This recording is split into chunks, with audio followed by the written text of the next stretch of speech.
Florecita, Fernandito, Buffy.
Hola.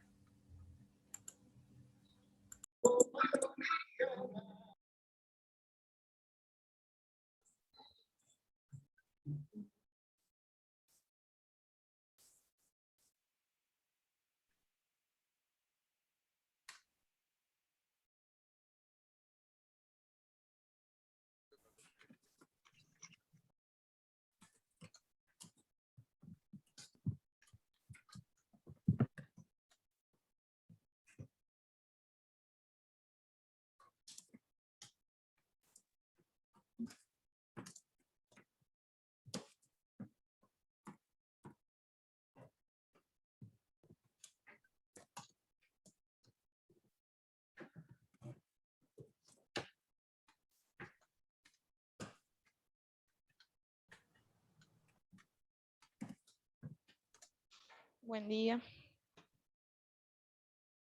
Buen día.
Hola, buenos días a todos, a todas, a todes. Ya hay un montón conectados, más de lo que es la clase de las 10:30, así que imagino que hay algunos de las otras clases. Así que bueno, vamos a ir arrancando este primer teórico, para decirle de alguna manera, de esta cátedra de gráfica, que bueno, que de alguna manera lo que vamos a intentar durante este cuatrimestre es tratar de encontrar la voz de cada uno para poder contar con su propia voz y de la mejor manera posible aquello que quieran contar de esta época y de este momento que nos toca vivir, esta época y este momento, por otra parte, tan desafiante, ¿no? Tan diferente a todo lo a lo que hemos hasta este momento. Es cierto que cada generación tiene sus hitos y sus cosas que después, en el transcurso de la historia, va contando, y cuando sentimos que, bueno, ¿cómo vamos a contar dentro de unos años que hacíamos clases en la universidad por Zoom, o que digo que seguramente dentro de unos años ya va a ser lo habitual y lo que haga todo el mundo, pero que fuimos la generación que empezó a hacer las clases por Zoom, o que salía con barbijos, o que no se cruzaba en la calle? Bueno, digo, toda generación tiene sus hitos. Digo, yo soy de la última generación, por ejemplo, que hizo el secundario y el primer año de la universidad durante dictadura militar, y eso a veces cuando uno lo cuenta a las generaciones que siguen, parece difícil de dimensionar, o de entender, o de contar exactamente qué es lo que estaba sucediendo. Y también es parte de lo que queremos aprender a hacer durante esta cátedra, durante estos encuentros, durante estos talleres, es encontrar la mejor manera de transmitirle a los demás, de transmitirle a otros, aquello que no están viviendo, que no están viendo, que tal vez no pueden comprender porque no entran dentro del campo semántico de aquello que pueden decodificar o que pueden comprender de alguna manera. Había un profesor alguna vez en estas clases de periodismo, cuando yo era estudiante. Yo fui estudiante en la Escuela Superior de Periodismo en aquel momento, desde el 83 hasta el 86, después hice mi maestría y mi doctorado en Londres, primero en comunicación y después en ciencia política. Trabajé durante muchos años en muchos medios, y desde hace unos años atrás comparto mi vida entre el periodismo y la política, pero nunca dejé de volver a la universidad y a la ahora facultad a dar clases, porque me parece que aquello que uno aprendió y que puede transmitir, de hecho, es lo mejor que tiene para dar, digamos, y entonces,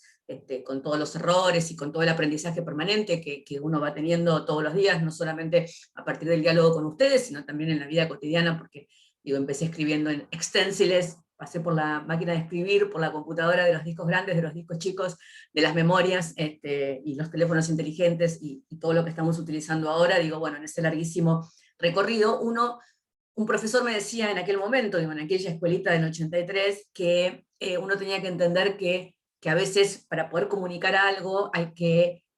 entender si estamos compartiendo o no el campo en el cual estamos comunicando. Entonces decía, como ejemplo, bueno, es muy difícil hablar de la luna si uno es un astrónomo, el otro es un poeta, el otro es un astrólogo, y el otro es un ratón que cree que la luna es un pedazo de queso. Entonces, ¿cómo nos ponemos de acuerdo en qué significa la luna, o cómo nombramos la luna, si lo vemos desde lugares tan diferentes? Y tal vez lo que tiene el oficio de periodista, lo que tiene la crónica periodística, que es lo que nosotros queremos aprender en estas clases, es que es capaz de unir de alguna manera esos lenguajes, esos criterios, esas maneras, y ponerle sentido a aquello que estamos transmitiendo y diciendo aquellas cosas de alguna manera que engloban y que permiten que quienes vienen de diferentes disciplinas, quienes tienen distintas miradas, quienes están atravesados por diferentes desafíos cotidianos, pertenecen diferente nivel de conocimiento, tienen diferentes placeres, deseos, disfrutes, de todas maneras se sienten conmovidos o entienden que aquello que nosotros tenemos para transmitirles, que aquello que tenemos para decirles, puede de alguna manera conmoverlos, que es básicamente, ¿no?, aquello que estamos buscando, de qué manera conmovemos al otro para que su vida sea un poco mejor, su campo de conocimiento se amplíe un poco, o sencillamente su disfrute sea mejor, y entonces encontrar la palabra más bella para decir luna, o la palabra más bella para nombrar aquello que produce la luna en aquel que la está, aquella que lo está mirando, que la está mirando, es eso lo que tenemos que encontrar, ¿no? Esa palabra justa, esa manera de encender la chispa del otro para que se ate de alguna manera aquello que tenemos para decir. En ese recorrido que nosotros vamos a hacer, lo que estamos buscando es encontrar la palabra justa, la voz que cada uno tiene, cada uno tiene que descubrir su propia voz, así como todos podemos cantar si encontramos nuestro tono y nuestra voz, todos podemos escribir bellas crónicas si encontramos nuestra voz, y todos tenemos una manera diferente y una voz diferente de contar las cosas. En definitiva, lo que estamos haciendo cuando nos sentamos frente a una computadora, antes era la hoja en blanco, y ahora será la pantalla en blanco, es tratar de ver de qué manera aquello que nosotros tenemos para decir revela algo de una verdad universal, revela de alguna manera algo que conecte lo particular con una verdad universal, o que pueda paliar de alguna manera que Kierkegaard llama la marea de la verdad, ¿no? Hay algo que sabemos que es inacible, que está en la vida, que es finita, que se termina, y que la atravesamos con algún lugar de angustia por aquellas cosas que no podemos comprender, o por aquellas cosas a las que no les encontramos sentido, no les encontramos significado. Bueno, parte de aquello periodistas es ver de qué manera intervenimos en el debate de una sociedad en su momento histórico, en el momento biográfico histórico que le toca vivir, para poder poner esas semillas que a cada uno, y de acuerdo a la interpretación de cada uno, y que digan para cada uno lo que cada uno necesita, de alguna manera, que eso pueda decir. Gabriel García Márquez, que tiene todavía, porque dejó fundada una maravillosa escuela de periodismo, la Fundación del Nuevo Periodismo en Colombia, solía empezar sus clases, sus talleres en Colombia, la Fundación del Nuevo Periodismo, contando una historia, una anécdota, una leyenda china muy antigua, que decía que existía en viejísimas épocas y tiempos en China un sabio que básicamente la característica que tenía era que no tenía nada, que tenía su fazenda, que tenía su hacienda, que tenía su choza, su lugar, casi en un páramo, pero que era perfectamente feliz, permanentemente feliz, y se sentía plenamente feliz. Y un rey que tenía todo, que tenía sus súbditos, sus ropajes, sus ejércitos, sus sabios, sus magos,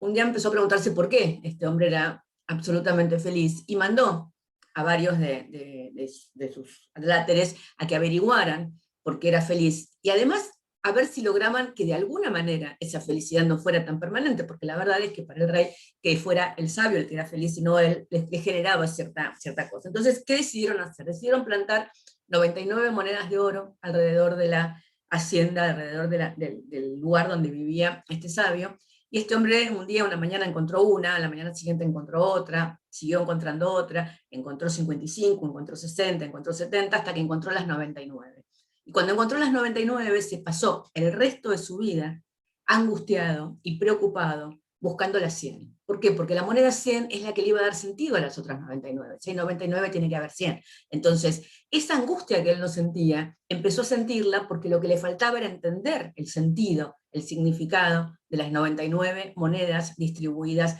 alrededor de su hacienda, y su convicción era que era la moneda 100 la que tenía ese significado. Y terminaba García Márquez de contar esta historia diciendo: eso es lo que nosotros tenemos que darle a los lectores, la moneda 100, la que de alguna manera le explique el significado de lo que le está pasando, de lo que está viviendo, que de alguna manera en estos tiempos donde solo podemos comunicar incertidumbre, y esto tal vez es lo más paradójico de los tiempos que nos toca vivir, que es que aún como comunicadores, aún como periodistas, aún tratando de llevar algo de alivio a las faltas de certezas que hay en el mundo y en la vida cotidiana permanentemente, nuestro rol es tratar de llevar algo que dé sentido a tanta incertidumbre, y que de alguna manera, si se quiere, baje la cantidad de preguntas permanentes que nos estamos haciendo, ¿no? Y en esa búsqueda permanente de encontrar, construir entre varios alguna respuesta, de construir entre varios algún sentido a aquello que está viviendo, es donde se apoya esto que llamamos periodismo, crónica, que es lo que a nosotros nos gusta llevar adelante. Ustedes saben, porque tenían cátedras para elegir y porque, bueno, conocen un poco la historia de la facultad y todo, digamos que en esta cátedra en particular tenemos una mirada particular sobre cómo se escribe la crónica periodística, o cuál es la crónica periodística que nos gusta, no la que está bien o la que está mal, la que a nosotros nos gusta, la que nos gusta profundizar, y la que nos gusta de alguna manera que nos parece que es la mejor manera, la que elegimos, digamos, para contar aquello que está sucediendo o aquella época que nos toca vivir. A nosotros nos parece, nos gusta que la crónica periodística sea intervenida por nuestro propio ser, por nuestro propio por nuestro propio yo, que eso, que de alguna manera es un secreto a voces, que es que no existe el periodismo objetivo y que no tenemos manera de contar la realidad si no la intervenimos, y que de cualquier manera estamos interviniendo sobre la realidad en el momento de contarla, y que yo no soy la misma que hace 2 minutos atrás, porque estamos constituidos por la flecha constituidas, por la flecha del tiempo que nos va transformando permanentemente, y que ninguna situación, y todos nosotros no somos los mismos que antes de empezar esta clase, y que cuando nosotros contamos una realidad, no solo estamos dando nuestra mirada sobre esa realidad, sino que estamos interviniendo en esa realidad, y esa realidad ya no es la misma a partir de que nosotros la contamos. Bueno, esa noción, esa idea de que estamos interviniendo permanentemente al elegir qué hecho vamos a contar, al elegir la manera en que la vamos a contar, nosotros creemos que tiene que quedar clara, que tiene que quedar explícita en la nota, y que no tenemos que fingir que estamos contando asépticamente desde algún lugar llamado objetividad, algo que sucede afuera nuestro. Todo lo que sucede nos atraviesa de alguna manera, e intervenimos en las notas y en el relato de esa manera. Y esta manera de ver el periodismo tal vez fue cambiando, sin duda muy claro, cuando empezamos a hablar del nuevo periodismo, a partir de los años 50, la historia del nuevo periodismo tiene, si se quiere, un hito fundante, que es el periodismo de Tom Wolfe y de Truman Capote en los Estados Unidos. Ustedes saben, conocen, y si no, deberían, y estaría bueno que lean Truman Capote. Truman Capote es un periodista, escritor norteamericano que escribía en el diario... ¿Conocen Truman Capote? ¿Leyeron Truman Capote? Levanten la mano sencillamente los que están conectados a la cámara. Ahí vamos. Bueno, entonces sabemos de qué estamos hablando. Truman Capote es un periodista norteamericano que escribía en el New Yorker, y que en un momento determinado ve un aviso de un pueblo pequeño de los Estados Unidos, esos pueblos pequeños blancos chiquitos de Estados Unidos, donde se había cometido un asesinato brutal, habían matado a toda una familia a sangre fría, y se desarrolla la investigación, y rápidamente se encuentran a 2 hermanos que viajaban y que terminan presos. No estoy spoileando nada porque esto es el inicio del libro y no el final. Entonces él pide ir a cubrir esa nota y escribir esa historia, y se pasa meses y meses en ese pueblo entrevistando a estos hermanos que son condenados a la horca, a la pena de muerte, que son condenados a la pena de muerte, tratando de entender cómo podía ser que dudando si eran o no eran, de alguna manera conectándose hasta emocionalmente con ellos. Bueno, esto obviamente transforma su vida, termina no siendo solamente un enorme reportaje en el New Yorker, sino también un libro que si les interesa el periodismo bien escrito y bien contado, les recomiendo profundamente que lean, que es el libro A Sangre Fría, de Truman Capote. Truman Capote escribió además otros libros también maravillosos, algunos de ellos son novelas, que son películas que se pueden disfrutar también enormemente en el cine, como el caso de Breakfast at Tiffany's, por ejemplo, o un libro de artículos periodísticos que se llama Música para Camaleones, que son sus artículos en el New Yorker, donde lleva adelante toda esta idea de periodismo que les estoy contando, que es contar la realidad, armar las crónicas a partir de cómo interviene el ser humano, ya sea él u otro, en esta realidad. Hay una crónica que es un manual de periodismo en sí misma, que está en Música para Camaleones, que es cómo reconstruye la vida de una cantidad de familias de clase alta neoyorquinas que viven en el Upper Manhattan, en la zona norte del Central Park y de la Quinta Avenida, a través de el relato que le hace una mucama negra que es la que va a limpiar esas casas, y entonces como ella misma, a partir de lo que limpia, de la basura, de los objetos, sin ver nunca a los dueños, porque los dueños le dejan la llave y se van a las oficinas, a los bancos de sus trabajos, cuando ella llega ya no están, pero ella de todas maneras, a partir de la basura, de los objetos, de cómo limpia, de cómo le dejan la casa y todo, puede reconstruir de alguna manera las biografías de esas personas, y este relato fabuloso es el que se encuentra en Música para Camaleones, así que se los recomiendo fervientemente. Pero bueno, digo, todo este periodismo, este tipo de periodismo que empieza con Truman Capote, con Tom Wolfe, en ese libro maravilloso que es Hoguera de Vanidades, y que después se van en Latinoamérica, lo tenemos claramente, obviamente, con García Márquez y con una cantidad de periodistas que se hacen escritores y escritores que se hacen periodistas, ¿no? Entonces tenemos en la tradición argentina, no sé, Tomás Eloy Martínez, que entrevista largamente a Perón en Puerta de Hierro y luego escribe la novela de Perón, primero hace las entrevistas periodísticas, digamos, en primera plana, de esas entrevistas larguísimas, esas horas y horas de grabación con Perón en Puerta de Hierro, y después escribe un libro que es la novela de Perón, y después escribe directamente libros de literatura, pero que siempre tienen alguna relación o alguna cuestión histórica o biográfica de personajes o de épocas de la Argentina, y Soriano, que entra y sale del periodismo y la literatura, con Ni olvido ni perdón, con sus relatos desde San Lorenzo y su gato hasta los hechos más históricos de la Argentina en ese momento. Bueno, yo tuve la suerte de compartir con muchísimos de ellos, con la mayoría de ellos, la enorme suerte de compartir los primeros años de Página 12 con una redacción donde estaban todos ellos, y que obviamente me terminaron o me siguieron enseñando, me enseñaron muchísimo más de lo que podía imaginar que podía aprender, teniendo que compartir con ellos esas redacciones y todos esos momentos en donde la elección de una palabra para decir una cosa era parte de un debate, digamos, ¿no? Porque elegir la palabra justa, de motius, dice Flaubert, es parte precisamente de aquello que nosotros tenemos que aprender durante este cuatrimestre, y que ustedes tienen que seguir aprendiendo por el resto de la vida, que es que existe la mejor manera de nombrar algo o de decir algo, y esa mejor manera no tiene que ver siempre con ser la manera más difícil o más presuntuosa o más barroca, digamos. A veces hay que transmitirlo con un lenguaje absolutamente corto, clásico, coloquial, mundano, digamos, y esa es la mejor manera de que sepamos efectivamente que lo que estamos llevando adelante es un pacto de amor con el lector, con la lectora, en la cual nos vamos a poner de acuerdo en iluminar un momento de la realidad, un tiempo histórico, una época, un personaje, una baldosa, lo más chico, lo más pequeño que sea. Nosotros vamos a atravesar durante este cuatrimestre diferentes momentos, si se quiere, de la escritura, que nos van a dar algunas herramientas, y el resto de las herramientas las van a tener que buscar en la vida, en las lecturas, en la música, en el cine, en ver de qué manera ustedes se nutren y tienen algo para contar, porque digo, nosotros les podemos dar las mejores herramientas de cómo se cuenta algo, pero la verdad es que si ustedes no tienen algo para decir y algo para contar, y eso tiene que ver con la formación de cada uno y con su espiritualidad y con su conexión con el mundo y con sus deseos, y lograr de alguna manera poder encontrar todo eso para tratar de transmitirlo de la mejor manera posible. Hay técnicas, hay posibilidades, hay consejos, podemos hacer lo mejor posible para que eso suceda, les vamos a dar las técnicas y los manejos de cómo hacer una buena entrevista, de cómo contar una escena, de cómo hacer una crónica, de cómo hacer una crónica de viaje, pero la verdad es que hay un punto en donde lo que tienen que encontrar son dos cosas. Una es la propia voz, y la otra es qué es lo que quieren decir, o qué es lo que tienen para contar, ¿no? Entonces, eso, que es un delicado equilibrio, porque lo que tienen que conseguir es que lo que ustedes tienen para contar no se transforma en narcisismo, y que en realidad estén solamente intentando mostrarse ustedes o imponer de alguna manera su visión de la realidad. Pero cuando digo lo que ustedes tienen para decir es, cualquiera podría relatar, yo puedo poner a 10 personas adelante del mismo cuadro y todos van a ver algo diferente.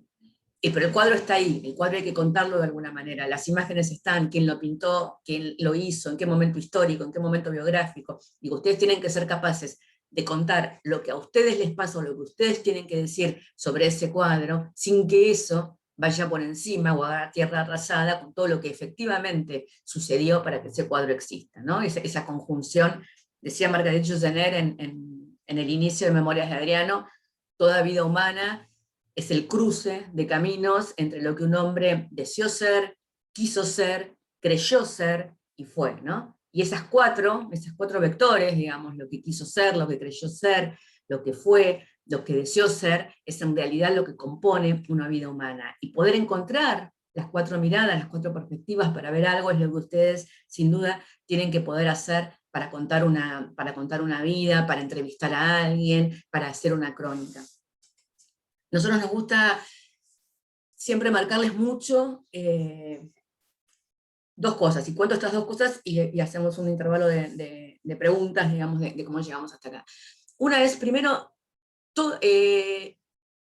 relato, toda crónica, todo lo que ustedes tengan para escribir, por más corto, por más chico, por más instantáneo que sea, siempre lleva primero una etapa de investigación y de documentación. Esto no quiere decir que estos tengan que seguir los pasos del periodismo de investigación, ni que dure meses, ni que tengan que armar una hipótesis científica, pero sí que cuando llegan a determinado lugar no lo van a mirar igual, y les vuelvo al ejemplo del cuadro, si no saben quién, cómo, por qué, dónde sucedió lo que estaba sucediendo. Por eso cuando nosotros hablamos de la famosa historia de la pirámide invertida y de las 5 W, que es la manera tradicional en la que se enseña el periodismo gráfico en las escuelas de periodismo, se enseñaba el periodismo gráfico en las escuelas de periodismo, lo que decimos es, no es nuestro modelo, pero no es nuestro modelo que eso tenga que suceder de esa manera, que sea la pirámide invertida y que las 5 W tengan que ser contestadas en el primer párrafo o en la cabeza, de lo que se llamaba la cabeza de la nota. Sí es cierto que nosotros cada vez que nos plantamos frente a una realidad tenemos que saber las 5 W, qué, cómo, cuándo, dónde, por qué, de lo que está pasando y de lo que está sucediendo. Eso después puede estar en cualquier lugar de la nota, eso puede ser el esqueleto que nos ordene, eso puede no estar escrito en la nota, puede estar sugerido, el baile, la danza entre la connotación y la denotación en los escritos es parte del ritmo interno de la melodía de una nota, la alusión y la ilusión, ¿no? Lo que nombramos y lo que dejamos de nombrar, así como en una entrevista es lo que preguntamos y el silencio que hacemos, ¿no? Esa posibilidad de preguntar y al mismo tiempo de saber escuchar, o de permitir el silencio para que el otro tenga más tiempo de decir o de no decir, ¿no? La alusión y la ilusión, esos son los ritmos internos que van teniendo las notas, las crónicas, los reportajes que vamos haciendo, y que entonces a veces hay cosas que nombramos y las nombramos directamente porque necesitamos nombrarlas, y a veces hay cosas que ni las nombramos porque no necesitamos nombrarlas. Ahora, eso que nosotros, esa investigación y con esa documentación, aún para que la realidad nos diga que aquello que nosotros pensábamos no era cierto. Y así, porque así también es como se construyen las verdades, así es como avanza el conocimiento científico. Digo, la ciencia avanza en base a la ignorancia, avanza en base a que alguien descubre que lo que el otro había descubierto y creía que era una verdad absoluta no era así, digo, ¿no? Y entonces la física se construyó sobre la teoría newtoniana y de la ley de gravedad y de cómo se movía la gravedad universal, hasta que llegó Einstein y descubrió que no, que la gravedad universal no era tan la gravedad universal, sino que espacio y tiempo eran relativos, y que en realidad la gravedad universal se constituye del cruce del espacio y del tiempo. Y después viene Hawking y dice que, bueno, que más o menos, porque Newton un poco de razón y Einstein otro poco, pero en realidad también la física cuántica. Entonces, esa posibilidad de contrastar lo que nosotros creemos cuando llegamos a determinado lugar, que es la verdad, y que en realidad hay cosas de esa realidad que nos hacen dudar, y no transmitir la duda, transmitir la posibilidad de que aquello que estamos diciendo, de alguna manera, después alguien diga que no es cierto, o que no estamos del todo convencidos, o que estamos convencidos en el momento de lo que estamos diciendo, pero que puede variar absolutamente. Es por eso les decía que nos mandan a cubrir una manifestación a Plaza de Mayo, nosotros tenemos que saber no solo por qué estamos yendo, y qué nos pasa a nosotros con esa manifestación, y qué tiene que ver nuestra historia biográfica con esa manifestación, sino quiénes son los que están ahí, por qué, de qué manera, en qué contexto, desde las historias personales hasta las historias colectivas, de quienes están en una plaza en determinado momento. No vamos a sacar una fotografía, y aún si fuéramos a sacar una fotografía, sería diferente nuestra mirada si sabemos o no sabemos quiénes son y cuáles son las historias de vida que atraviesan a quienes estamos fotografiando. Esto como primera idea, como primer concepto. Y la segunda idea, el segundo concepto, y cerró con esto, y intercambiamos, es toda crónica es una crónica de viaje. Toda crónica implica un viaje. Decía también Margarita Yusaner, que van a descubrir con el curso de la clase, que es una de mis autoras preferidas, que en un libro precioso que se llama Peregrina y extranjera, nadie debería morir sin haber dado al menos una vuelta a su cárcel. nadie debería morir sin haber dado al menos una vuelta a su cárcel. Y esta idea, este concepto de que toda crónica es una crónica de viaje, tiene que ver con que toda crónica implica un paso, implica una salida, implica cruzar una frontera, aun cuando esa frontera sea la frontera de uno mismo, de una misma, de su cuerpo, de su deseo, de su propia historia. El primer relato que existe, la primera crónica periodística que nosotros podemos nombrar, es aquel relato entre dos hombres sentados al lado de una fogata en los tiempos antiguos, en los cuales se contaban lo que había sucedido en el lugar del cual estaban viniendo. Y esa ronda, esa charla, esa conversación alrededor de una fogata es la primera crónica de la que tenemos memoria. Aun cuando todavía no existía el lenguaje escrito, inventado, descubierto a la escritura. A los griegos les gusta decir que nada se inventa, todo se descubre. Y de hecho, en el antiguo griego no existía el in como prefijo, todo era des, ¿no? Entonces uno corre el velo, descubre algo que está ahí de alguna manera, uno no inventa nada, uno descubre. Aún la escritura estaba en la cabeza de alguien y alguien la descubrió y la puso de alguna manera. Entonces esa posibilidad de las crónicas antes y después de que se inventara la escritura, de la crónica antes y después de que se inventara la imprenta, de la crónica antes y después de que se inventara la nube, la internet y todo esto que estamos en este momento pensando, digo, la idea de que existe la misma idea de la crónica desde la invención antes de la invención de la escritura, hasta después del hipertexto y hasta después de la nube y del Big Data, es la idea de que en realidad la crónica es el relato del cruce entre fronteras. Y la frontera puede ser algo que separa o puede ser algo que une. La frontera es la frontera del propio cuerpo, la frontera es la frontera de determinado grupo. Los chinos en ese libro de la sabiduría que tienen, que es el I Ching, dicen que en realidad tienen la misma palabra para frontera y para límite, y muestran como límite, por ejemplo, vieron la juntura en la caña de bambú, ¿no? Que en realidad separa dos pedazos de la caña de bambú, pero al mismo tiempo de separarlos obviamente los une. Entonces el límite, por ejemplo, es el límite que hace que el agua del lago no se desborde. Entonces los límites en realidad lo que nos permiten es, en todo este mar que nosotros tenemos, ver cuál es la parte que nosotros vamos a rodear con un límite para convertirla en un lago y poder escribir nuestra crónica y nuestra historia sobre ese lago. Nosotros tenemos que iluminar una parte de la realidad, que es aquella que queremos contar, porque si no, cada crónica sería la crónica de la historia universal y serían demasiadas palabras para no decir nada. Entonces, ¿cómo recortamos ese pedacito de realidad o de que nosotros creemos que es la realidad para poder transmitirlo? Es lo que consideramos una crónica, y por eso les digo que sí, les decimos que es siempre una crónica de viaje, es la posibilidad de contar un desde acá hasta acá, cómo transformó, cómo cambió la realidad, la persona, el personaje, desde que esto empezó hasta que esto terminó, y cómo esto sigue cambiando en ese pacto que tenemos con el lector, con la lectora, de que va a terminar transformando aquello que nosotros contamos en aquello que le sirve de alguna manera para darle sentido, o para darle un nuevo sentido a su vida y a lo que viene diciendo. Yo cierro esta primera parte acá, así intercambiamos un poco y hacemos un poquito de preguntas, y después trabajamos un poquito sobre lo que les habíamos pedido de las crónicas, ¿sí?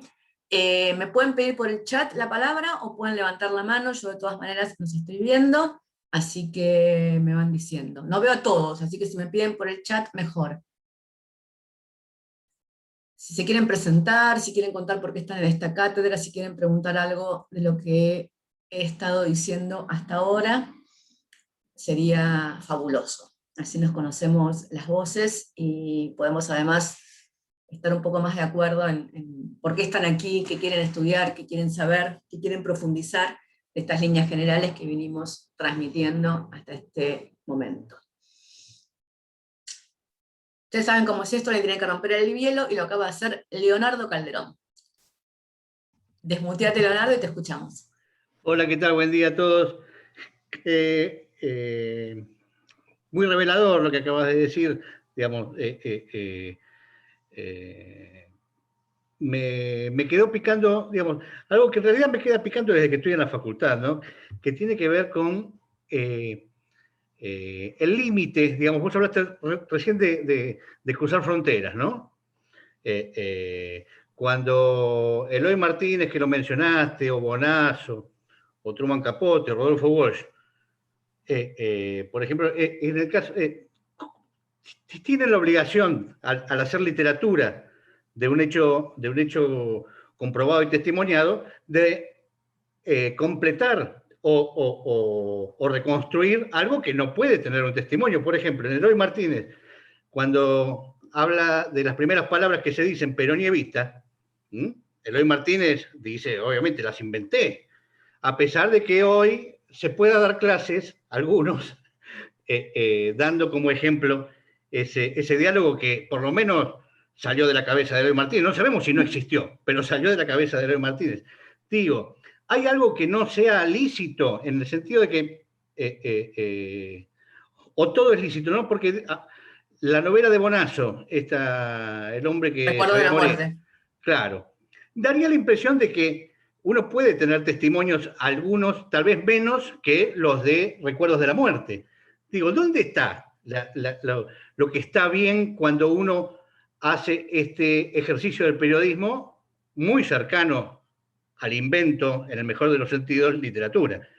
Es una excelente pregunta, Leonardo, y de hecho es un tema que tratamos mucho en las clases,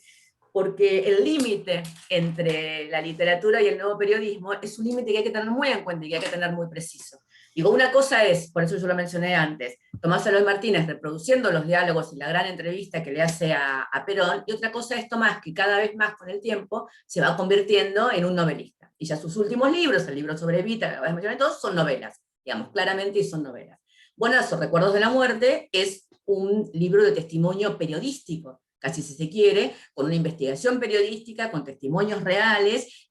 donde hay mucha carga subjetiva, si se quiere, en lo que está contando, pero las historias son reales y los testimonios son reales y no inventan. Hay otros libros o La Voluntad, de Caparrós, digamos, ¿no? La Voluntad es un libro claramente de historia testimonial periodística, sobre otra época, sobre un pasado reciente, que puede tener su carga subjetiva en la manera en que cuentan determinadas historias, que completa determinadas historias de alguna manera, pero que los hechos centrales son verificables con la realidad y tienen testimonios, documentación, investigación, y pueden, no solo son verosímiles, sino que son ciertos, digamos, ¿no? Que están contrastados con la realidad. El tema que hay entre el periodismo, entre el nuevo periodismo y la literatura, es que los periodistas que se dedican sobre todo a esto han entrado y salido de la literatura. En algunos casos, digamos, como en el caso de Truman Capote o de Woolf, han sido primero periodistas y han pasado después a ser escritores y novelistas, directamente novelistas, digamos, o sea, Breakfast at Tiffany es una novela, A Sangre Fría es una crónica periodística. Entonces, digo, y en la pasado, y ahí hay un riesgo muy grande, que es que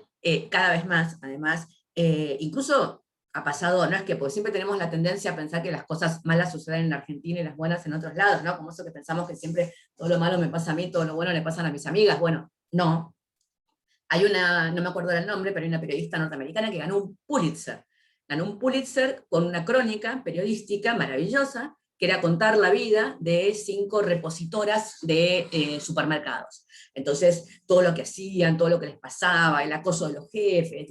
bueno, eran todas mentiras. O sea, no era, a ver, tal vez lo que le pasaba a las chicas era real, tenía que ver con testimonios que ella había recogido, pero los 5 personajes eran inventados. O sea, ella tenía mucho material y había inventado a los personajes y le había puesto a esos personajes todas las características de cosas que le habían contado. Que eso es lo que hace la literatura. Cuando uno habla con Claudia Piñeiro, ella investiga muchísimo primero, antes de escribir un libro, y después escribe una novela, digamos. Entonces las novelas están, para la construcción de personajes, obviamente usa datos de la realidad, pero son novelas, porque no está contando hechos que sucedieron realmente. El periodismo está de este lado, digamos, de esa frontera, de esa cortina, digamos, entre la literatura y el periodismo. Nosotros no podemos inventar la realidad, ni siquiera podemos inventar los personajes, ni siquiera les diría lo siguiente, entonces tenemos que encontrar la mejor palabra, la mejor manera de describir desde nuestro punto de vista, desde nuestra mirada, desde nuestro tiempo histórico y biográfico, aquello que queremos describir. Ahora, lo que estamos describiendo es el ejemplo que les ponía con el cuadro, existe, tiene una historia, se construyó de determinada manera, tiene un autor. Digo, todas esas variables tienen que ser, entonces nuestra flexibilidad, nuestra elasticidad tiene que ver con elegir cómo, de qué manera, con cuáles variables, con qué matices, con qué colores. Es como si yo te dijera, mira, el cuadro está ahí, vos lo tenés que reproducir, pero la paleta de colores que tenés que usar tienen que ver con reproducir de alguna manera lo que está en ese cuadro, digamos. O sea, yo no te puedo, vos no puedes hacer algo completamente diferente porque el cuadro está ahí. Esto es delicadísimo en el periodismo, porque la verdad es que nos encontramos cada vez más en otro tipo de periodismo, que no es este del que estamos hablando, que es la crónica periodística, pero que se mezclan mucho con esta idea de las noticias falsas que en este momento recorren además las redes de una manera exponencial, porque todo, no es que nunca sucedieron, el rumor y la noticia falsa existió siempre, desde la prensa amarilla en el 1800 en adelante, y supongo que antes también existiría en los pueblos y existiría en las tabernas, digamos, ¿no? Pero lo que cambia es la dimensión de una noticia falsa, de un rumor instalado como una noticia cierta, con un nivel de propagación exponencial, digamos. Entonces, esta idea de ser muy cuidadosos con que aquellos que estamos transmitiendo cosas, digo, en esto, y son muy personales si quieren, digamos, o sea, no son de manual de periodismo, digamos.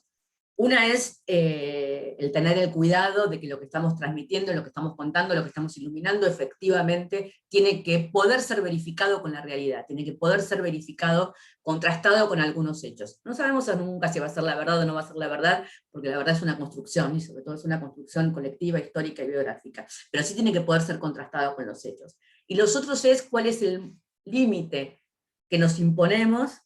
que nos autoimponemos, en la capacidad de daño enorme que tenemos ejerciendo el periodismo. Capacidad de daño sobre vidas personales, sobre historias personales, sobre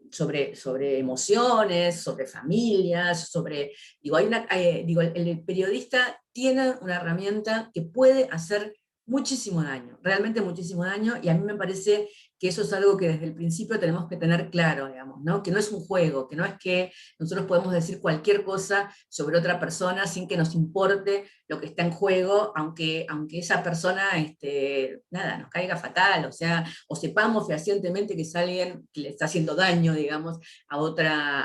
grupo, a un conjunto o a lo que fuera, digamos, tener en cuenta, tener en claro, tener responsabilidad sobre aquello que estamos transmitiendo y que estamos diciendo, porque tenemos una herramienta que puede hacer muchísimo daño a las, el daño no se hace solamente cuando sale la sangre del otro cuerpo, ¿no? Eso ya lo sabemos perfectamente, que a esta altura de la vida y de la historia, y entonces ser conscientes y ser responsables de la herramienta que tenemos en la mano en el momento en el que vamos a escribir algo o a decir algo. La palabra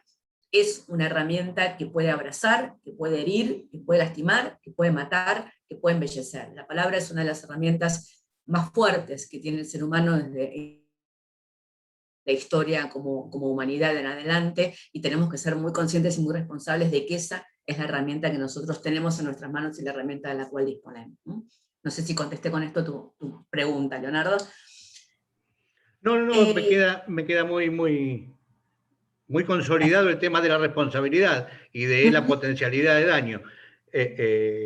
Sin ánimo de juzgar, porque me quedó muy grabado, porque lo leí hace poquito, ¿no? El último libro de Bonazo, que me daría la impresión de que entra en el cuadro que vos decís, un daño provocado casi, digamos, con animosidad de investigar la canallada que cometió, porque se parece su discurso al discurso de Camps, que también escribió libros a propósito del mismo hecho. Sí, no entremos en periodistas en particular, digamos. Ahí estamos. Valentina no, dice que no tiene la cámara. Ok, Valentina, te escuchamos igual si querés hablar. ¿Alguien más que levante la mano o que me diga por el chat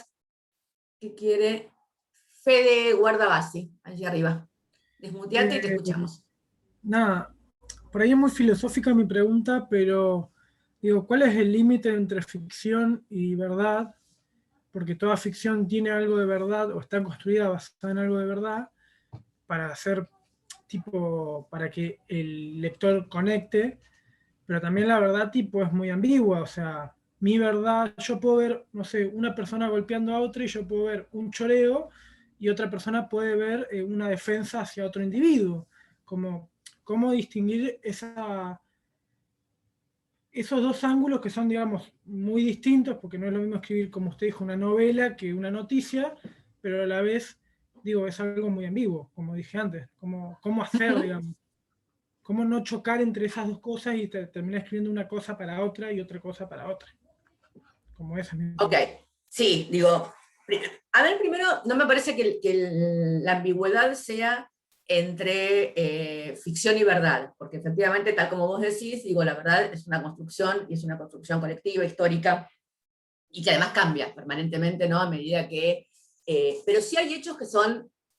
reales y que están sucediendo. Entonces, pongamos el ejemplo y el caso de lo que vos acabas de mencionar, que es un caso bastante claro, digamos. Vos ves a una persona golpeando a otra, eso existe, y está sucediendo, y es así. Vos como periodista tenés la obligación de, antes de contar y de relatar eso, digo, como un vecino del barrio que vio la situación, puedes decir lo que quieras, y de hecho lo que te vas a encontrar en los tiempos en que vivimos es que rápidamente va a haber muchísimas opiniones sobre qué fue lo que allí sucedió,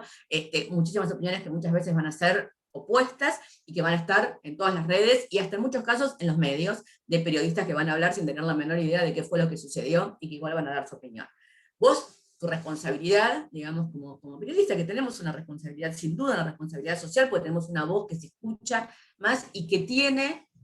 visos de autoridad, aunque nosotros mismos no lo construyamos de esa manera, digamos, el problema es que el periodismo ha sido construido a lo largo de la historia, y sobre todo en el sistema en el cual vivimos, capitalista, patriarcal, y este sistema que se constituye con las instituciones de la democracia, del tripartita, digamos, ejecutivo, legislativo, judicial, a partir de la Revolución de los Estados Unidos en adelante. El periodismo, llamado cuarto poder desde entonces en adelante, es parte de este sistema, aunque muchas veces se presente como la oposición al sistema, es parte de este sistema, es el que le da la voz a este sistema y es el que juega con un nivel de autoridad sobre la sociedad instituido por esto, ¿no? Digamos, nosotros tenemos un sistema que económicamente es el capitalismo productivista, que es patriarcal y que está constituido en las instituciones por tres poderes según la Constitución y según los estados, y un cuarto poder que es el periodismo, y se forma parte de ese rol. Yo creo que todo esto está en crisis y está en discusión, digo, por el mayor sujeto histórico que ha surgido en los últimos años, que es sin duda el feminismo, porque la pandemia también viene a poner todo esto en cuestión, y porque la nueva constitución de las redes sociales y de las nuevas formas de la conversación global y general hace que esta forma de periodismo esté en cuestión, pero es todavía la forma en la cual vivimos, con lo cual un periodista en un medio tiene una voz que le da autoridad, o que se cree, digamos, ¿no? sobre otras voces que están de alguna manera en la conversación pública. Ahora bien, vos tenés la obligación entonces como periodista de primero saber qué fue efectivamente lo que pasó, escuchar el relato de las diferentes personas que participaron de esa situación, de los dos que participaron de esa situación, que tal vez no lo puedas tener en el momento, pero si existe una causa judicial tendrás los relatos de lo que sucedió, y tenés la obligación de tener, esto es lo que yo te decía, una mini investigación y documentación sobre lo que sucedió antes de una crónica de eso que sucedió. Pero digo, para hacer esa crónica vos tenés que poder reconstruir quiénes son los personajes, de dónde vinieron, cómo llegaron a ese momento, cómo se encontraron, en esa escena que vos vas a describir, que es esa pelea entre esos dos, que habrá que saber cuál es el final. Lo que constituye, lo que llega hasta ese lugar, es lo que te va a dar a vos la posibilidad de saber si, porque además pueden ser que sean las dos cosas que vos decís, digamos, que sea un robo y que sea en defensa propia, y que sea, digo, muchas cosas pueden ser, y las cosas pueden no ser tan blancas o tan negras. Aún en casos en que a nosotros nos han resultado, hay casos donde yo puedo tener una opinión política sobre qué es lo que sucedió, o sobre qué es lo que hay que hacer con determinado caso. Te pongo el ejemplo, por ejemplo, del caso Chocobar, caso en el cual claramente, digo, judicialmente, es un caso de gatillo fácil, y disparó, y lo mató, y fue por la espalda, y estoy completamente en contra, y he peleado judicialmente y políticamente contra ese caso. Esto no quiere decir que yo no pueda comprender la situación de el tipo que es policía, que está mal formado, que está mal educado, que está estresado, que le dan un arma sin que el tipo sepa cómo manejarla, que nunca digo, lo puedo comprender, y si soy periodista lo puedo relatar. Y hoy eso tal vez es la belleza, ¿no?, del periodista, digamos. Yo puedo seguir pensando que está mal, y seguir diciendo que está mal, y seguir sosteniendo y explicando por qué está mal, pero ser capaz de entender que socialmente y biográficamente ese policía y ese pibe no tienen tanta distancia. Vienen del mismo lugar social, se constituyeron en enemigos, si se quiere, saliendo del mismo lugar social, con búsquedas diferentes, con familias, con sostenimiento social diferente, y en el momento en el que se encuentran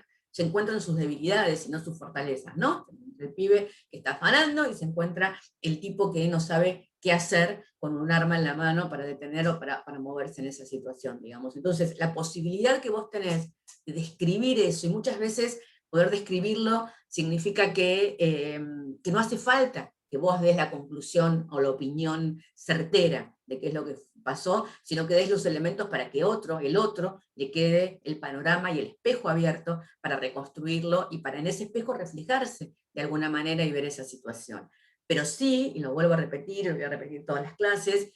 no se inventa, no es ficción. O sea, lo que vos, no digo, literatura es literatura, ficción es ficción, y es maravilloso, y la construcción de los personajes para que sean más creíbles en la literatura tienen que tener documentación y tienen que tener estudios, y yo hay periodistas argentinas que adoro, como Mariana Enríquez, como Cabezón Cámara, que sí, las conozco mucho, así que digo Mariana Enríquez, que conozco desde muy jovencita, me trajo su primer novela para que la presentara en Planeta, que era Bajar es lo peor, y que vi su crecimiento como sé lo que trabaja para escribir sus novelas y para construir sus personajes en sus novelas. Ahora, sus novelas son sus novelas, y después cuando escribe en Página 12 sus columnas, es periodismo, digamos, y son dos cosas completamente diferentes. En algunos casos, esto es tan notorio, digamos, que bueno, porque son novelas de terror, entonces es obvio que es ficción, digamos. Y en otros casos pareciera que uno recorre un delgado límite. A mí misma me ha pasado que yo escribiendo libros periodísticos, como fue la biografía de Menem en los 90, o la biografía de Macri en el 2009, cuando uno reconstruye diálogos que sucedieron, y que te los cuentan varios, y a veces decís, bueno, pongo esto, no lo pongo, porque sucedió. Entonces, podés tener vuelo literario en una descripción. Yo recuerdo al final del Jefe, por ejemplo, donde Menem firma el indulto, del 90, y se da vuelta y tira una imagen de la Virgen del Valle, que era su virgen así devota, de la cual era devoto en La Rioja, y entonces en ese momento, y yo termino el libro diciendo que, en ese que al tirar tirar la Virgen y qué sé yo, era como una suerte de maldición, porque una de las cosas que él siempre recordaba, y yo me lo había dicho en muchas entrevistas, era que Arguindegui, uno de los que él estaba en ese momento indultando, no le había permitido salir de la prisión para ir al entierro de su madre. Entonces, poner que era una suerte de maldición es un vuelo literario, digamos. Ahora yo sabía que había firmado el indulto, que se había quedado la Virgen, y que Arguindegui no lo había dejado salir para ver a su madre, y que eso era para él algo que cargaba, digamos, en su odio, digamos, contra Arguindegui, y que le pesaba en el momento de tener que, porque varias veces me había dicho, y yo voy a firmar el indulto que a estos que no me dejaron ir a ver a mi madre. Entonces con todos esos datos, yo pongo como una suerte de maldición. Como una suerte de maldición es obvio que es un vuelo literario, digamos, pero que lo que hace es darle vuelo literario a datos que son documentados y que son de la realidad. ¿Se entiende?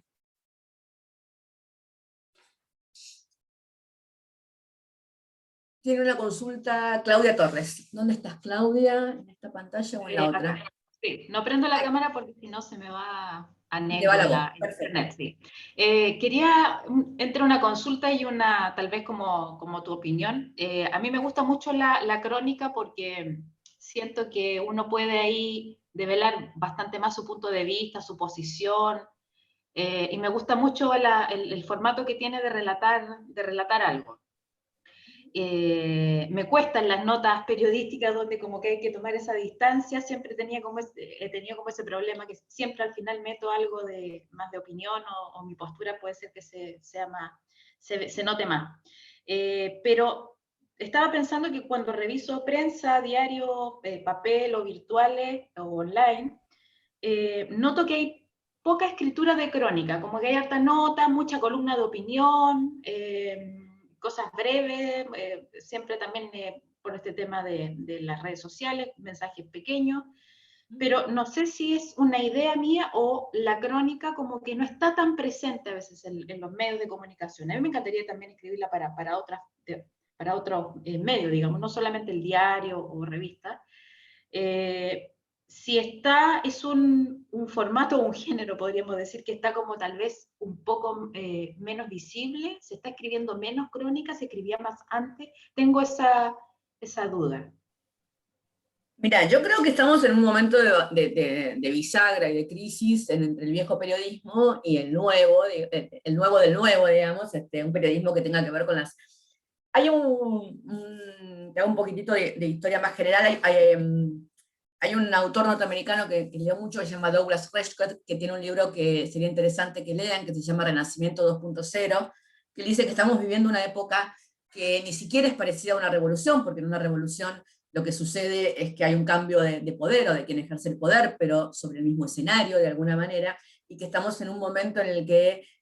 no sé si ustedes leyeron El Mago de Oz, por ejemplo, pero en el inicio del Mago de Oz, cuando Dorothy de repente viene ese torbellino y se despierta y ya no está en Kansas, y está en el reino de Oz, lo vas a ver después durante el transcurso del cuento, ¿no? Pero ese torbellino que le arranca de cuajo de Kansas con la casa incluida, y yo creo que estamos viviendo en una época similar a eso, digamos, estamos con un terremoto de dimensión tal que ya no hay elementos de mesura, porque los elementos de mesura que teníamos para medir los terremotos también han caído víctimas del mismo terremoto, y estamos en una época que, como decía Röttger, no es una revolución, sino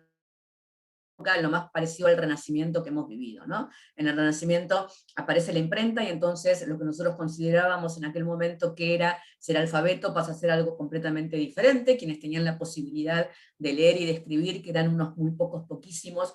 pasa a ser algo mucho más masivo. Cambia todo, cambian las lenguas, cambia el lenguaje, porque la posibilidad de la distribución masiva de la prensa escrita, de los libros escritos, de lo que se escribía, obliga a que una cantidad de gente, para poder estar al tanto de lo que esté sucediendo, tenga que aprender a leer, cambia la idea de ser alfabeto en ese momento, cambian los territorios y las fronteras, porque se descubren continentes, entonces, y cambia, el tercer elemento que cambia en el Renacimiento es la perspectiva, ¿no? En ese momento nos encontrábamos en la pintura con los dibujos clásicos, planos, sin perspectiva, y aparece la perspectiva. Bueno, estamos viviendo una época que desde finales de los 90, finales del siglo pasado en adelante sin duda, pero a partir del 2007, 2010, cuando aparece el Big Data, el teléfono inteligente, los desarrollos en la biogenética que nos acercan cada vez más a la posibilidad de la amortalidad, por lo menos, o de la vida más allá de los 100 años, el nuevo territorio en el cual habitamos, ya no habitamos más en un territorio que tenga fronteras, ya no habitamos más en un territorio que se limite por el Estado-Nación en el cual estamos. Bueno, todos esos cambios tremendos que han sucedido en los últimos años y que cambian, tal como decía Röttger en el Renacimiento, la idea de qué es ser alfabeto y qué no es ser alfabeto hoy, qué es tener acceso a la lectura y a la escritura hoy y qué no, cuáles son las fronteras y cuáles son las perspectivas.Nosotros estamos en un momento de la humanidad en la cual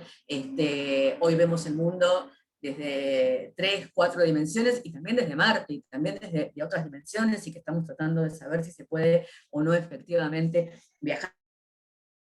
cambiando permanentemente, y además lo exponencial de los cambios no tiene que ver solo con la aceleración que hubo de la cantidad de cambios y de descubrimientos en el último tiempo, porque me pueden decir, bueno, también la generación de mis padres pasó, durante la generación de mis padres se descubrió desde la fotografía hasta el teléfono y la televisión. Es cierto. Ahora también es cierto que desde que se descubrió el televisor hasta que tuvimos televisor en colores, todos, pasaron muchos años, digamos, ¿no? Yo empecé con el televisor en blanco y negro y desde las 6 de la tarde en adelante, y el primer televisor color lo vi cuando tenía 20 y pico de años. Yo tuve primero teléfono celular que teléfono de línea en mi casa, porque la posibilidad de que todos accediéramos a los nuevos inventos tardaba por cuestiones geográficas, por cuestiones económicas, por una cantidad de cosas. Y la verdad es que la aceleración de los últimos tiempos tiene que ver con, no solo con la cantidad de inventos que hay, sino con la difusión de esos inventos. Desde que Steve Jobs inventa el teléfono inteligente,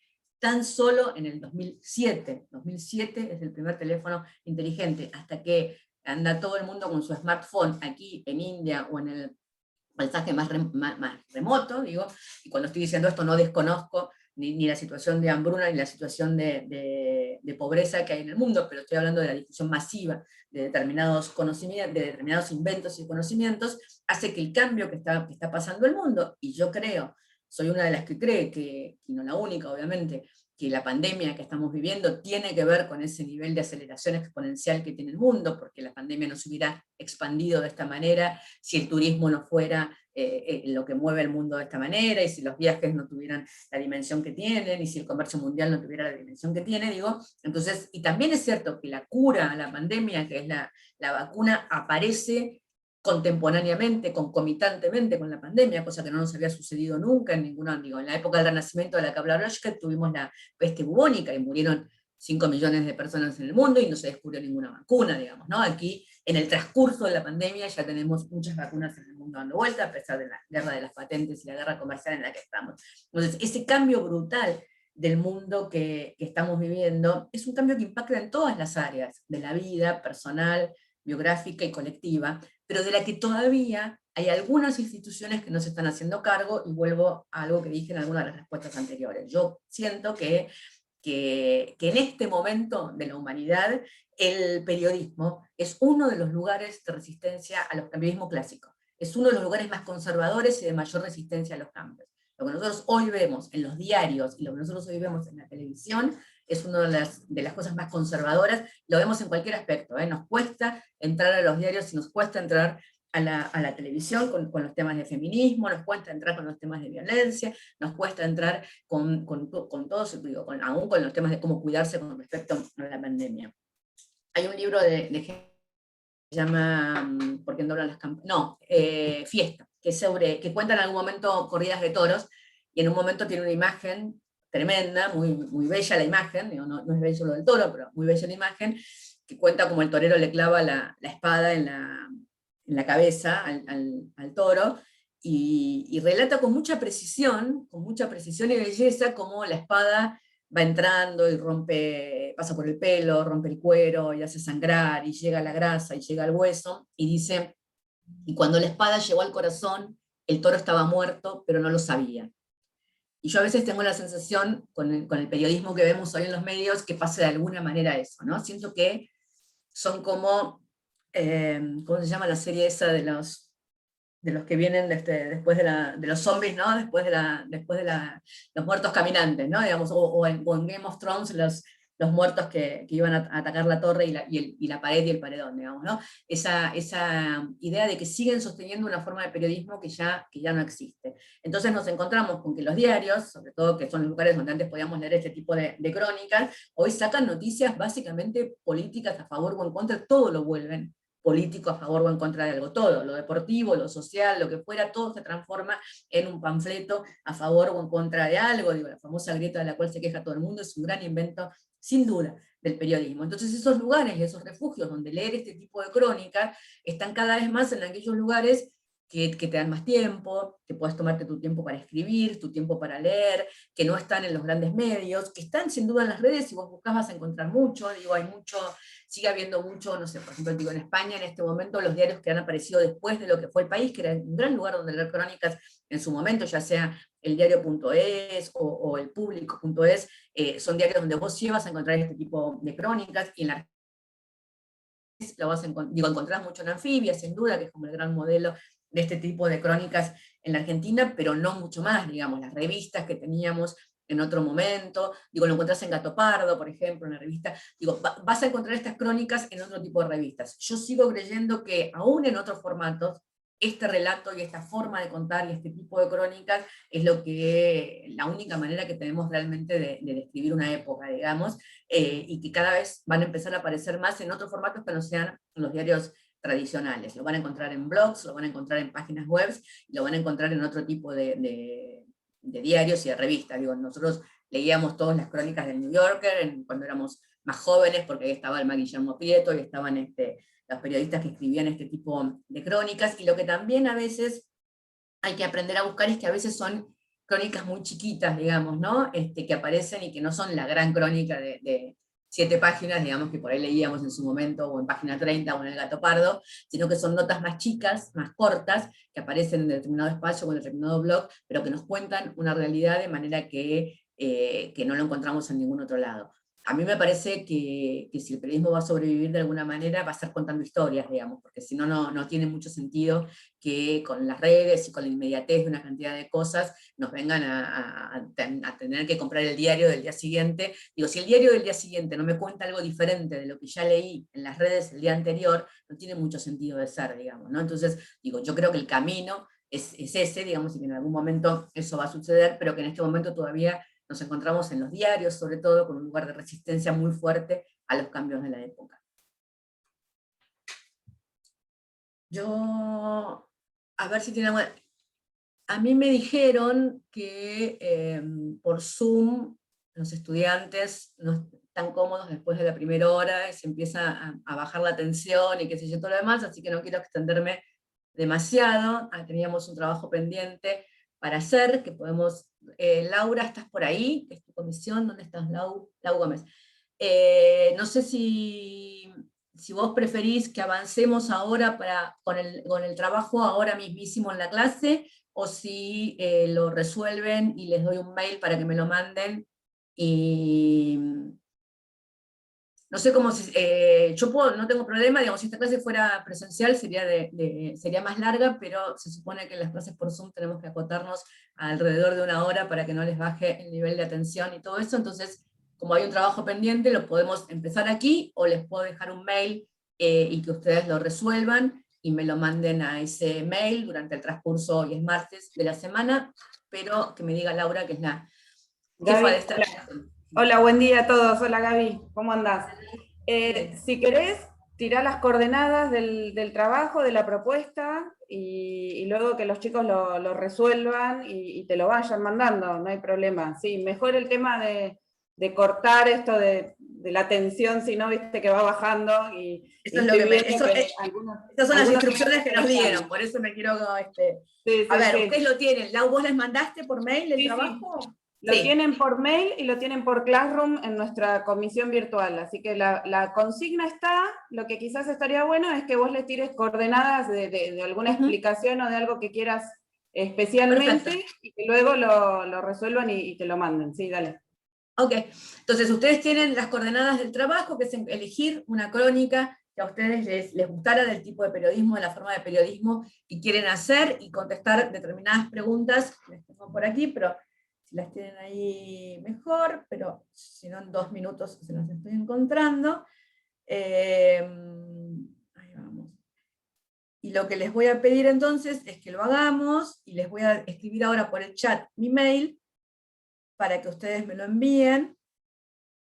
y dame un segundo que lo estoy buscando en mi teléfono.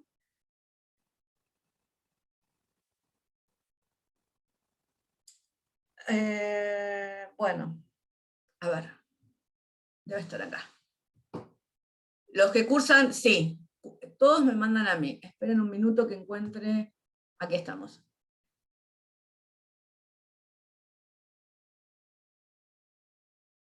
Que abro el archivo con el trabajo.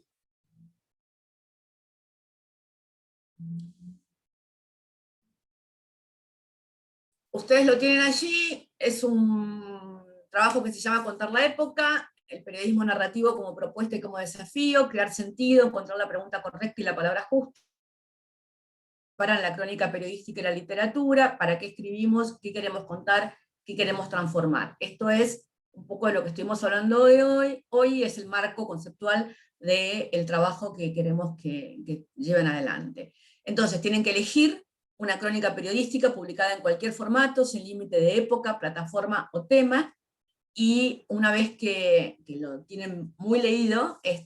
contestar apenas estas 6 preguntas, que son muy sencillas. La primera es por qué eligieron ese texto, la segunda es en qué contexto fue publicado. Cuando hablamos de contexto, hablamos no solamente del contexto formato, sino dispositivo, plataforma en que fue publicado, sino también el contexto histórico, epocal en que fue publicado. ¿Qué conocen sobre el autor, la autora, el autore que llevó adelante ese trabajo? Y cosas más específicas que sí ya tienen que ver con lo que vamos a trabajar en adelante, sobre todo lo que van a trabajar en los talleres y en los prácticos, que es elegir un párrafo que los interpele particularmente, contar por qué, eligen ese párrafo, qué es lo que los conmueve, los emociona de ese párrafo,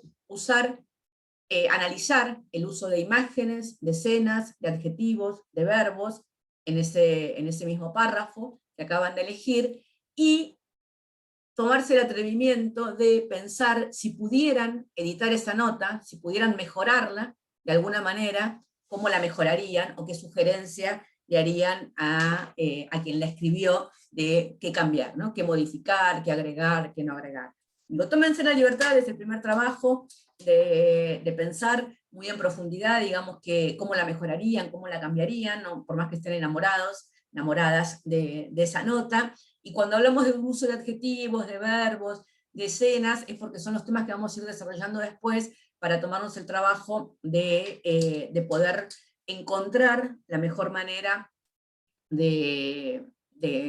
bucear, digamos, ¿no? Hay veces que uno de los trabajos que van a tener que llevar adelante es escribir una descripción sin adjetivos, ¿no? Que es un trabajo delicioso de hacer, porque hay muchas maneras de hacer una descripción sin adjetivos, con verbos, por ejemplo, o contando con escenas, digamos, sin necesidad de adjetivar, que es algo que nos sale muy frecuentemente en este tipo de periodismo, y que se convierte más en periodismo de opinión, aunque no nos demos cuenta que en una crónica periodística. Entonces lo que les voy a pedir es que la consigna, me dice Laura, que está enviada por mail y que además está en el Classroom. Exacto, pedísela a tu profe. Yo les voy a mandar aquí el mail mío, que es muy sencillo, que es Gabriela Cerruti es con C2 R's y una sola T, gmail.com, y les voy a pedir que me manden este trabajo, si pueden, por favor, antes del viernes, para que yo lo pueda mirar durante el fin de semana, y antes de la clase del próximo martes tengan los docentes los trabajos para devolvérselos a ustedes en clase, y les voy a pedir que en el asunto, por favor, pongan gráfica, así los puedo, no se me pierden entre los mails que llegan habitualmente. No sé si alguno se quedó con alguna duda, con alguna consulta, con alguna pregunta. Si no, vamos a cerrar hoy por acá, y ustedes saben cómo es el Tengo una desarrollo. duda, profe. Sí. Sí. En el punto de la consigna, donde hay lo que uno propondría para mejorar, ¿cierto? Ese párrafo que elegimos, que nos interpeló, presentamos un párrafo de cómo lo escribiríamos nosotros, o tomamos el párrafo y le pondríamos como ciertas notas diciendo él podría haberle cambiado esto, como una nota al Notas, margen. porque generalmente cuando uno, para que también vayan aprendiendo de alguna manera haciendo ese ejercicio, cuando uno edita, no le cambia al autor directamente las palabras, sino que le dice, ¿no te parece que yo pondría tal cosa o de tal manera, digamos, ¿no? Digo, por una cuestión de amabilidad, digamos, generalmente. Salvo que sea algo muy sencillo, pues bueno, se repitió la palabra, entonces se la cambio por otra que quiera decir lo mismo, o hay errores de tipeo, o hay errores ortográficos. Cuando uno está trabajando con un periodista o con un autor, digamos, y lo está editando, lo que hace es hacerle una sugerencia de no crees que lo mejor sería hacerlo de otra manera, digamos. Entonces, me parece que lo mejor sería que pongan una sugerencia de tipo, esto, o tal vez les parezca que no, digamos, ¿no? Que está perfecto, digamos, pero si no, bueno, esto podría ir abajo, esta imagen no está del todo clara, encontrar una palabra más fuerte para decir esto, siempre hay una palabra mejor y más linda para decir las cosas, o más corta, digamos, ¿no? De alguna manera. Una de las cosas que también vamos a trabajar durante el cuatrimestre es la mejor primera frase, ¿no? Uno tiene que encontrar una primera frase que sea lo que nos conmueva y la que nos permita, de alguna manera, que interpelar al lector y que se quede ahí enamorado. Es un ejercicio muy lindo ver la mejor primera frase de los libros, ¿no? De la historia, digamos. Hay para mí una de las mejores: todas las familias felices se parecen, todas las desgraciadas lo son, cada una a su manera, que es el inicio de Ana Karenina, y que de alguna manera, escrito en el final del siglo XIX, es universal, es absolutamente universal, ¿no? Como el inicio de la historia de dos ciudades de Dickens, digamos. Entonces, esa posibilidad de que una primera frase nos atrape de manera tal que nos tenga ahí agarrados hasta el final de la nota. Entonces, bueno, esa posibilidad de buscar eso, de buscar la mejor manera de decirlo, de tomarnos nuestro tiempo, de encontrarle la melodía interna a una crónica, de encontrarle la mejor manera, entender que una crónica es una canción, de la cual uno no escribe solo el estribillo, sino que cada palabra pesa, cada palabra tiene un sentido global y tiene un sentido por separado, digamos, ¿no? Me parece que todo eso es un poco del desafío que tenemos durante este año, y que este primer ejercicio es solo para que tengan una mirada sobre eso. ¿Hay alguna otra pregunta? Profe, no llegó su mail por el chat. Ah, porque te lo mandé nada más que a Laura, perdón. Ahí lo compartió Laura. Bueno, si no tenemos otras preguntas por hoy, vamos a terminar esta clase aquí, y después nos vamos a ir encontrando. Ustedes saben que algunas clases las van a tener conmigo, otras con Cintia Ottaviano, otras con Laura, o con los diferentes profesores de cada uno de los, con Pablo, con los profesores de las diferentes comisiones, así que cualquier cosa, además también se quedaron con mi mail, me pueden escribir o hacer cualquier consulta que tengan. Espero que hayan disfrutado la clase, y nos estamos encontrando lo más pronto posible. Les mando hasta luego a todos. Muchas gracias. Chao. Hasta luego. Gracias. Chao, hasta luego. Hasta luego.